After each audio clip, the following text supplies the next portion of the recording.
કેન્દ્ર શાસિત પ્રદેશ દમણ કે જ્યાં દરિયામાં કરંટ જોવા મળી રહ્યો છે, ઊંચા ઊંચા મોજા ઉછળી રહ્યા છે। દમણના દેવકા બીચ પર દરિયાનું રૌદ્ર સ્વરૂપ જોવા મળ્યું। દમણના દરિયામાં ઊંચા મોજા ઉછળી રહ્યા છે। દમણના દરિયામાં હવાના હળવા દબાણના કારણે કરંટ જોવા મળી રહ્યો છે। શનિ રવિની રજામાં દિવસે દમણમાં પ્રવાસીઓ ઉમટી પડ્યા। પ્રવાસીઓને દરિયાથી દૂર રહેવા માટે પ્રશાસને અપીલ કરી છે। ઊંચા મોજા ઉછળતા પ્રવાસીઓ જોખમી રીતે અહીંયા સેલ્ફી પણ લેતા જોવા મળ્યા। જીવને જોખમમાં મૂકી પ્રવાસીઓ દરિયાની મોજ માણતા કેમેરામાં કેદ થયા। દમણના દેવકા બીચ પર દરિયાનું રૌદ્ર સ્વરૂપ જોવા મળ્યું।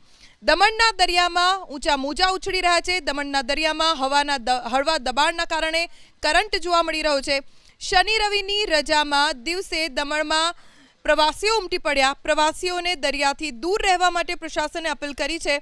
ઊંચા મોજા ઉછળતા પ્રવાસીઓ જોખમી રીતે અહીંયા સેલ્ફી પણ લેતા જોવા મળ્યા। જીવને જોખમમાં મૂકી પ્રવાસીઓ દરિયાની મોજ માણતા કેમેરામાં કેદ થયા।